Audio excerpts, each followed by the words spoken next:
Having trouble. Hold on. All right, there we go. Boom. What's going on? What's going on? It's your boy Ace Metaphor, and this is the Ace Metaphor podcast.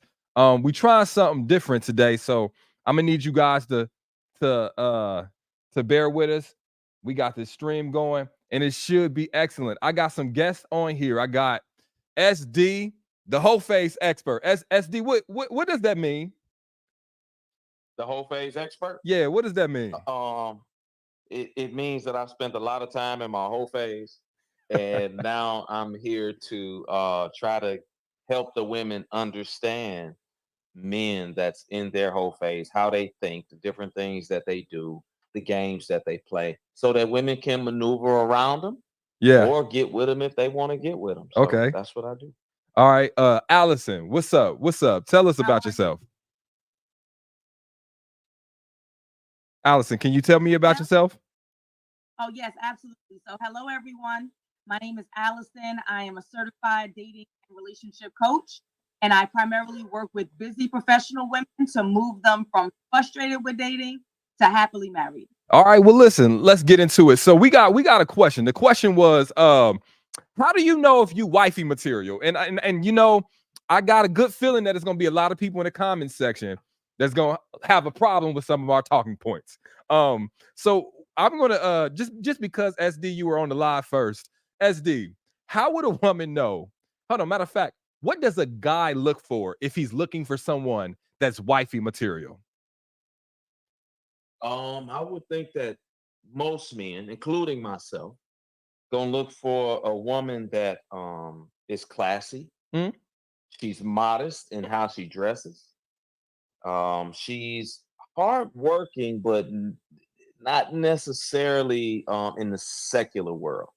Men like women that can be homemakers. So I think a lot of men look for that. A nurturing woman, a supportive woman, a woman that's good with kids. I think a lot of men look for those things. Um, uh, Also, the attitude. okay, before we get to the attitude, so if I'm hearing correctly, you have correlated homemaker with wifey material, Yeah, huh? for What does sure. homemaker mean? Say that again. What does homemaker mean? Just know how to take care of a home, like you know, know how to SD, say the words. know how to keep a man fed, keep a home clean, make a house a home, because you hear a lot of women say this.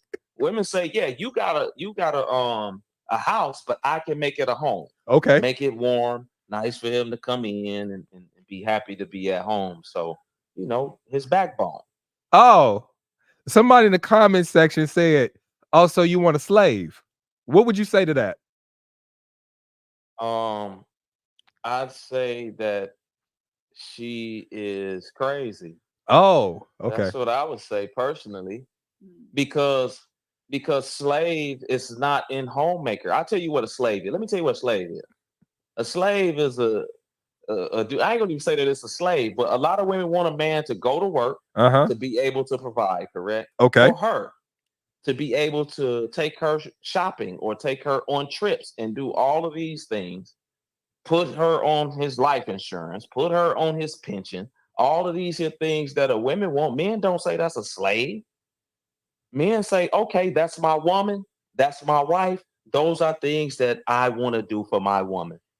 But when it comes to men wanting things too from a woman, now all of a sudden she's a slave. That's crazy to me. That don't make no sense. Well, Allison. SD, if I could push back a little bit, Go right? Even ahead. though I would agree with you that that's not slavery. If there is a fair exchange, emphasis on fair, if fair exchange is a payment of sorts, for lack of a better term, then by default, that's not slavery. But I think that there are a couple of things. Number one, you said that this is what a man wants to do.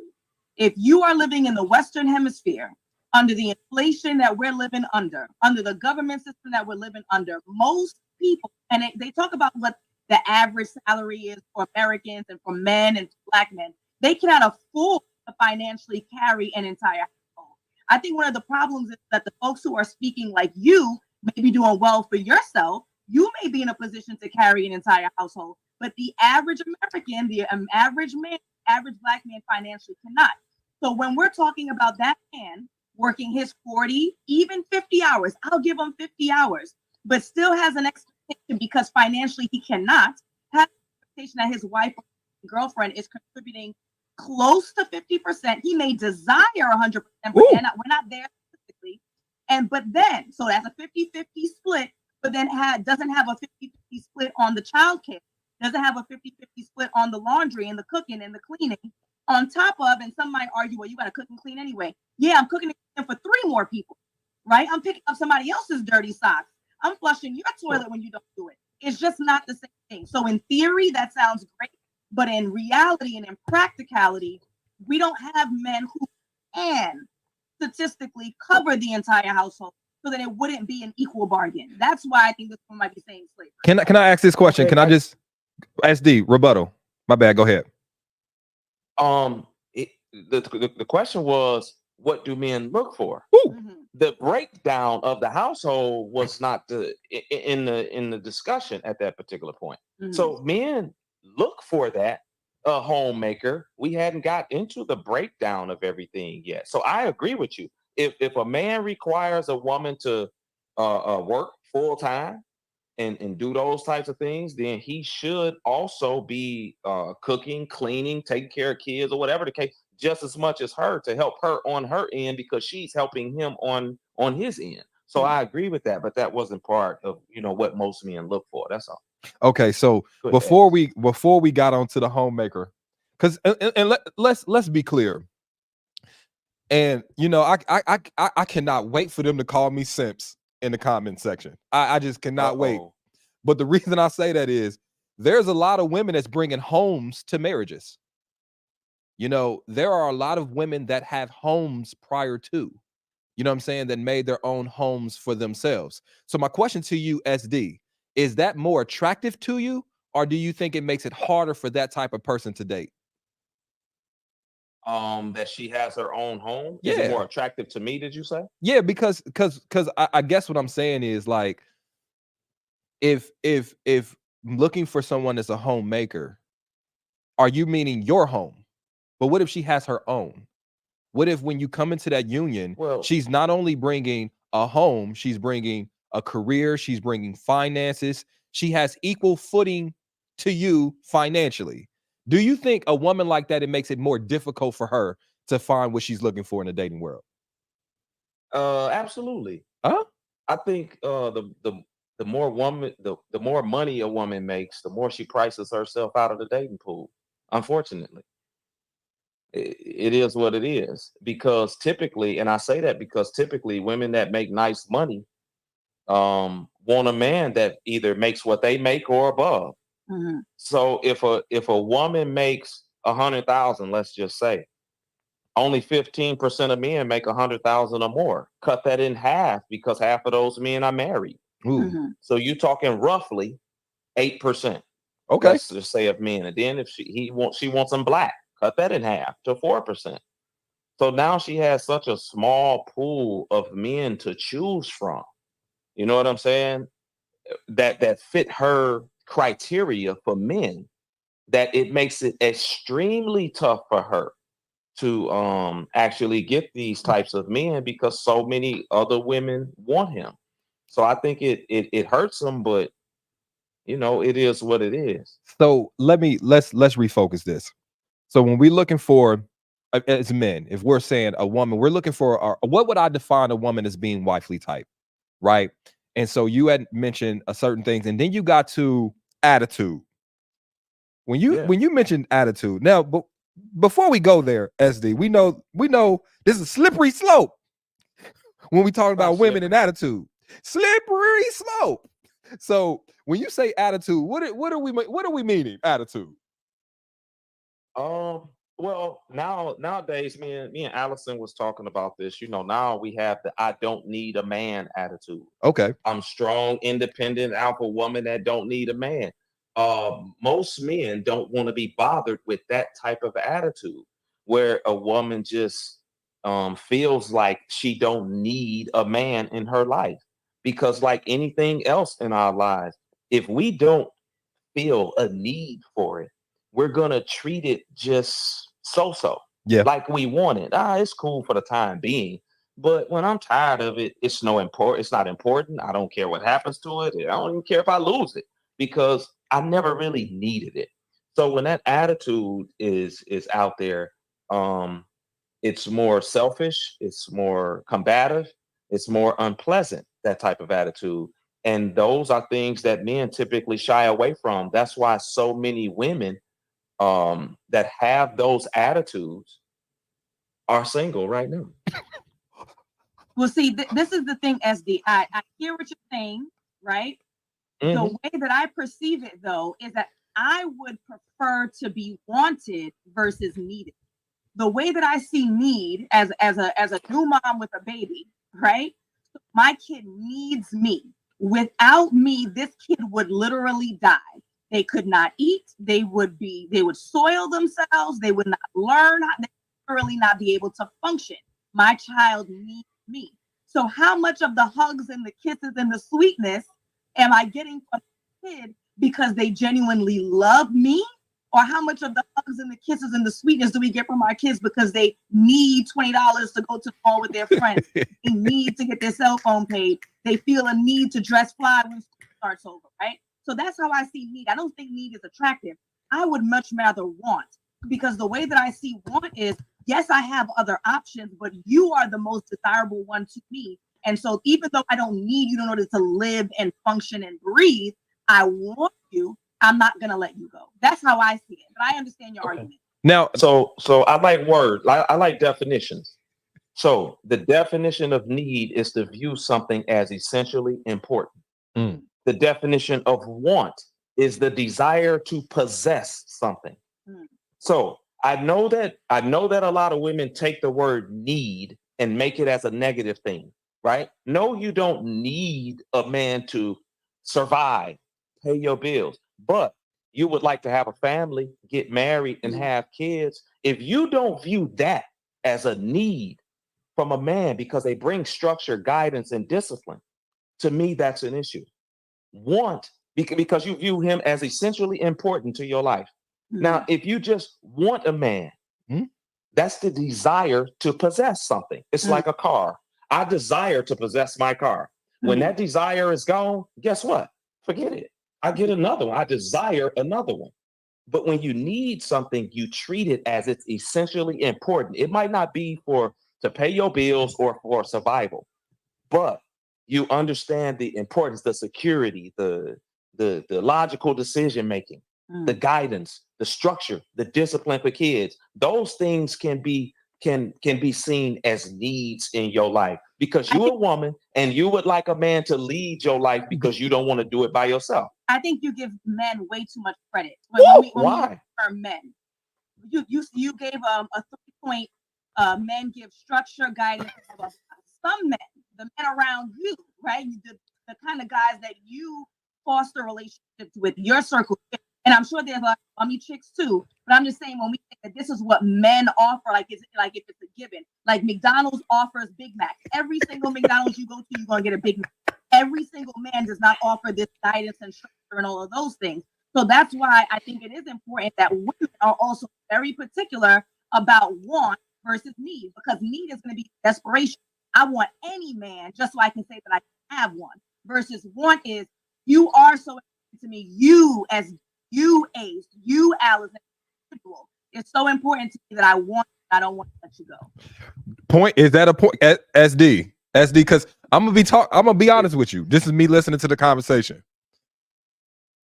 I've recently come to my attention. You know how to say birds of a feather flock together. A lot of times men of like-mindedness tend to hang around each other, and that becomes your bubble. That becomes your frame of reference. So right now, because of who you are and what you've established, you probably surround yourself with gentlemen, people that can provide and bring leadership. And so there becomes this blind spot to the rather large number of men who maybe don't do that as well. And then when we talk about needing, how many times have a woman relied on a man and that man didn't guide her correctly, and it led to heartbreak or breakup or or single motherhood. And so there is this caution, I would say. This is why I feel both points. There's a caution to be like, okay, I know for a fact that once I find a healthy partner, I need healthy companionship.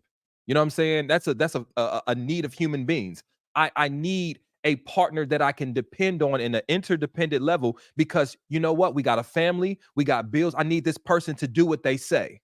But oftentimes, and I'm gonna go to the side that Allison you were referring to, I don't think people need BS.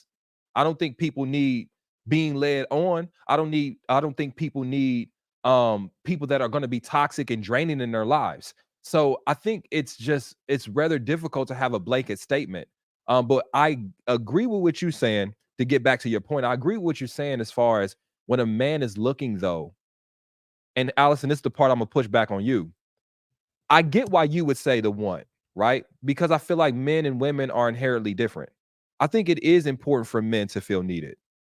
And I feel like because there's been so many examples of that need being manipulated, that is seen as a bad thing.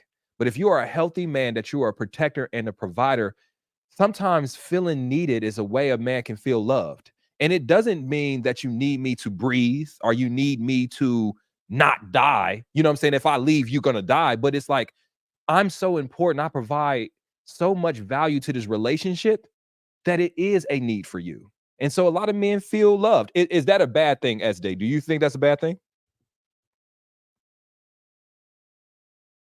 Me? SD, do you think it's a bad thing that men feel love sometimes when they feel needed by a woman in a healthy dynamic? No, I think it's a requirement for most men. Like, I think most men feel like that. Like, they want to feel needed by their woman in some way, shape, or form. Like, if she got everything together and she don't need you for nothing, what the heck am I here for? That's like somebody with a business taking on a business partner and they don't need a business partner. Like, why would I take on a business partner and I don't need him? It would be pointless, right? So I think that men feel the same way. And I also think that a lot of times we approach these conversations from the perspective that women are perfect and do nothing wrong. That's what Because my pushback was to you. So go ahead. Go oh, ahead. I was just when I'm speaking about these men that bring leadership, that bring guidance and bring structure, I'm talking about a specific type of man that does that. Mhm. And I know that a lot of dudes don't do that. I'm only talking about those men. I'm Okay. not talking about the knuckleheads out here being hoes. Mhm. I'm speaking on them because I know they can't lead the women nowhere but the bedroom. I understand that. So I'm not even speaking on them. So I don't want women to get caught up in I'm talking about all men can do this, because I don't talk like that, like in alls or definites like that. I'm only talking about specific men, and women shouldn't even be bothered with men that aren't those types of men, that aren't stand-up guys with integrity and stuff like that. And That's so that's and so easy. should That's men. easy to say. That's easy to say, SD. But the issue is when people are disingenuous and pretend present themselves as honest and forthcoming and financially sound and emotionally intelligent, all those things at first. And then again, about this need. So since I'm so damn needy, I'm gonna potentially, I know you don't like me using the term, I don't care. I'm so damn needy that I'm gonna attach myself to folks who have misrepresented who they are and what they actually bring until Ooh. I figure it out somewhere down the line. Ideally, hopefully it's not too late, that I haven't wasted my good eggs, that I haven't wasted too much money, time, or effort. So yes, of course, you're talking about the best of the best, and I can talk about the best of the best. That's not a realistic conversation about who has to offer. That's what people are looking for, though. Yes, People are looking for those best of the best people. and they don't be the best of the best, though, and then they ruin I'm, the one. Hey, I'm not. SD, I'm not saying. Go ahead. I'm a push back on you though. And this is me just being honest. The vast majority of my life, I was not looking for a woman with the intentions of making her a wife. And I do not believe that most men that are dating right now are dating with the intentions of making that woman a wife. I think most men have learned to maybe play on a woman's desire to become a wife in order to extract what they need from them. whether that's access to their body, their mind, and their time. So I believe most people that are watching right now are probably being entertained by a man that's currently using that desire to be married as a way in which to extract something from them. That's why I do agree that some people, sometimes you got to take it slow. And in the dating field, maybe you can't lead with that need, because that need to get you fucked up. That's the reason why a lot of people's hearts are getting to, like, you know how many times, I mean, we traveled the country. I mean, we did what, 80 shows in 8 months or something like that. It's something ridiculous, right? And I come and I hear these women asking these questions, and it's like, you should know the answers to this. But on the other side of that dumbass question that I'm listening to is probably a skilled talker with some great D. And what I'm saying is, I think that there is probably more of those type of men out there than there are. You don't think, you think that there, you don't. Well, hold on. Let me walk this back. Let me walk this back. You're right. I mean, there are more men who probably are not looking at this moment to be married, but they're looking for companionship, they're looking for sex, or they're looking for a woman to validate them. So now when we go and we tell women, hey, in order to be, because I know before we got on live, we were talking about how does a man identify a wife? And one of the talking points was, you have to be a wife before you have to carry yourself like a wife, right? And part of that is maybe showing that man your wifely qualities, correct? And what I'm saying is, there are men that will use that to their advantage. And so I do agree with saying, hey, let's be patient. Let's adequately vet this man. And then if he proves himself over a substantial amount of time that he's qualified, then maybe I can get that need in there. Then maybe I can cook him a meal or some shit like that. I don't know. SD, why are you looking like that? What's up? Ace, Uh-huh. Ace, listen to me. The men that these women love, most of these women here, those are the men you're talking about. We only talking about a good 20, 25% of men. Yep. Most of these dudes out here ain't got one woman, can't get one woman. It's way more men that are ready for marriage that women don't pay no attention to because he 5'5", because he makes $60,000 or $70,000, because he only got a 4-inch dick. They ain't paying him no attention. It's way more of them dudes. So, because if you look at the statistics of the men that are sexless and single right now, it's at like 63, 65%. 63 to 65%. 30% all-time high in the United States of virgins. Most of these dudes can't get no women. But see, the women love the top 20% of men. Those men got swag, they got charisma, they got the height, they got the looks, they got finances. Those are the men that specialize in manipulation. Yeah. Doing the things that can get the women to get them in bed and do all of these here things. So I don't agree when you say that most of the men are not ready for this. I think that it's a lot of men ready, and the women just don't like them. They socially awkward. They out of shape, whatever the case. Argument, SD. I can say that the argument of there aren't enough women who are really ready for marriage. They say that they are, but they aren't really. Yes, they are. Y'all ignore them. They're not fit enough. They're not beautiful enough. Of course. They're not, they don't have children. We can always argue that there are plenty of amazing human beings who want marriage. They're just the least desirable ones. Okay.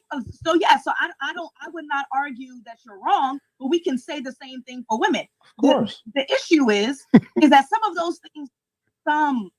things, I would say, this is my opinion, are changeable for men.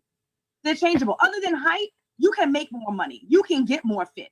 For women, the number one thing that you hear is what? Plus 35, undesirable. I can't go back in time. I can't erase my wrinkles. I mean, I can get a breast lift if you wanted me to. But the point is like the thing that we're held accountable to the most is age, and we can never erase that. The thing that men are held accountable to the most is money. Man, I wish that Allison. No, Allison. Allison. You know how many rich dudes that women don't know got money get disqualified because he's 5'7"? It don't look. I'm trying to tell you. listen. It's hard out here for the under 6 feet guys because it's almost like that's an automatic disqualification. You don't even really get to the part where I'm financially stable at that point. You don't even get to the part where I can make love well. If you under 5'10" to a lot of women, you're not considered. And so there's a lot of men that have, listen, in my life, not no more. But I used to go to the college parties. SD, it's probably before your time. SD, probably before your time. But I used to go to the college parties, and you be dancing in the dorm or whatever. You go behind the girl, right? You start dancing, and she do the look back. She look you in your face. The look back, and if she don't like what she see, she moving on. And what I'm saying is, most guys have experienced not being initially attractive enough, not being initially tall enough. So everything that you're saying, like you're saying, there's certain things that you can't modify. That height thing for men is a huge thing. It's a huge thing. I agree that there is and that height thing, one more thing. I'm sorry to cut you off. And that height thing exists from 16 on. So like, I know when you were saying, well, when a woman reached 35 or a woman decides to have 3 kids, a lot of those things, I'm not going to say are decisions, right? But to have those children are decisions. To maybe, I don't want to bring this up, but I'm going to bring it up for men and women, but we're talking about women. To be a certain size for some women is a decision. Mm-hmm. It's a decision. But to be a height is not a decision. I agree. All right. I agree. And Allison. But being not seemingly attractive, that's biology, just like height is. Me having a flat ass is biology. That's not right. And then if someone goes to correct that thing, that is BBLs are the problem. Good point. No, you don't. You want a naturally perfect woman. You want a naturally curvy woman. You want a woman with natural hair, but the curl pattern has to be very specific. Speak on it. You don't want afro, right? So come on. Speak on it. Women aren't judged more on their age. Women are judged more on their shape and their size. Okay. And just in our community, we are talking about a 65 plus obese and overweight community. SD, we're not trying to lose watchers. We're not SD. Why are you doing that? Hey, I'm just Allison said women are judged more on their age. And I'm just giving the numbers. If somebody's mad at judged on our appearance, right? So my argument is that women, the number one thing that attracts men to women, or the number one selling point initially, of course, you got to get to know us and like us and blah, blah, blah, will be our appearance. The number one thing for men is going to be the safety. Oh, you good. Being able to provide and things of that nature, right? Mm-hmm. So the provision is a way easier fix. A provision is a way easier fix than me going do my nose, plump up my lips, keep my hair done, get my body done. That shit is way more work than making some money. No, you know how hard it is to make money? Ace, you of all people need to shut your mouth right now. Okay. Okay, but okay. Take me out of it. And SD, take SD out of it. Hey, it's hard out here. Like, honestly, and I'm speaking for some of my more financially challenged brothers, right? So I'm embodying that. But it's not as simple as go make some more money. Y'all talking about us being judgmental and SD laughing when you financially struggling. So like, but it's our fault. So let me tell you the challenges though. And this is not because what I don't want to go is in the struggle Olympics, because I understand that there are things on both sides, but the idea that a man can go out there and just get more money, like you said before, in this economy, a lot of times our jobs are being pushed overseas. A lot of things are shifting. And even if you got a degree, even if you are qualified, sometimes because there is this employer's market, they can dictate, and you got this college degree and you making $17 an hour. It's not as easy as go make some more money to compensate for your height and your lack of dick. If it was, people would do it. You know what I'm saying? Like, but to progress this conversation, because I do want to get to this point though. When we talk about one of my talking points, Allison, I want to see if you agree, is that it takes effort in being found. So let's just pretend, however wifey material looks on a person, because I believe it is not monolithic. I believe you can be a wifey type just being yourself because there's somebody that's for you. SD, I see your mouth. I see you curling up, but just let me finish what I got to say. But I feel like the thing that keeps most people from meeting their partners is not being disqualified, is not being short, big, rich, or poor. I think it's because most people are not out the house enough. There is always somebody for somebody. Have you ever walked down the street and you've seen a woman, you be like, even she married, right? Like it's in my head, I'll be like, this dude even got a girl. And so I think there's people for people, but if we're not in places where people are looking, and when I talk to women a lot, I think that that's the biggest thing. They'll ask me, what about my personality do I need to change? What about my life? What about my philosophies, my thoughts? And the last thing they want to get to is their social habits. Like, are we getting out the house more? Are we actually in places where men are looking? And so, Allison, I want you to speak to that. Is there some truth in there's effort that needs to go into being found? Yes, absolutely. That I agree with you. Yes, of course, there are behaviors. Yes, of course, there are attributes. Yes, of course, there's going to be a majority of particular behaviors that men tend to like versus, so that's why SD was curling up his lip. And yes, there is somebody for everybody. However, you do have to put yourself in a position to be found. Yeah, you do. And if you're not going outside, you're not being social, you're not going to the right events to find like-minded people, if you're not willing to go on dating apps and create a winning profile that can attract the types of folks that want the same things that you want, then what do you expect? You think that your man is going to be delivered to you in a package on the door like it's Amazon? It will not happen. So absolutely, anyone who is serious about finding the right person for them has to put themselves in a position to be found. I can't get a job if I don't go on a job interview, if I don't fill out the application, if I don't take some courses so that I can learn how to be better, have the skills that's necessary. I have to prepare myself for the position I'm applying. So yeah, people aren't doing the work, especially women, and then have the audacity to complain when they don't get the results. I don't think that it's somebody for everybody. I just don't believe it. What's up? Hey, I'm just saying, because I mean, statistically, it's 5 million more women, 6 million more women, whatever it is, than men. Even if we gave all y'all one, it'll be 5 million of y'all without one. Yeah, in the US.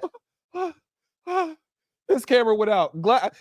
Most people date within their country. Very few people going out of the country to go get somebody. So the when we say, hey, you know, I think that that's a dangerous thing to tell people, hey, it's somebody for everybody. Because it's kind of like, just be how you are. Keep being how you are, and don't make no changes. You don't have to, because it's somebody for everybody. Even though we know that there are more problematic things that decrease your chances of somebody actually wanting to marry you, or somebody, or a woman accepting your proposal or wanting to date you. We know that there are things out there that are more problematic when it comes to long-term relationships, be it your attitude, or the way that you think, or whatever the case. So I think that telling people there's somebody for everybody is kind of a cop-out, because statistically it's not. I can see the danger in that, SD, but I think if we add some context, if we say there's somebody for everybody, folks, y'all hear me? Yeah. Okay. If there's somebody for everybody, I hear what you're saying. It's not unreasonable. That's why I like you, because you're not an unreasonable man. I know SD says he can't hear me, but I'm just keep going for those who can. I get the logic. However, what we do is we add the context. So the context is that there's somebody for you that's an exact match to how you're showing up in the world. Ooh. And if you're okay with that, I'm okay with that. But if you have a higher expectation of the type of partner that you want, then you also have to rise to that expectation. So I think both of them can still exist and be reasonable. It's somebody for everybody, but if you're going to continue to be low vibrational, you're going to get a low vibrational dude. That's why you keep dating people who are unemployed, underemployed. That's why you keep dating people who are borderline abusive. Because that's how you're showing up in the world. If you want high level, then you need to be higher level. I agree. Hold on 1 second. SD, I'm gonna text you back. Come back in.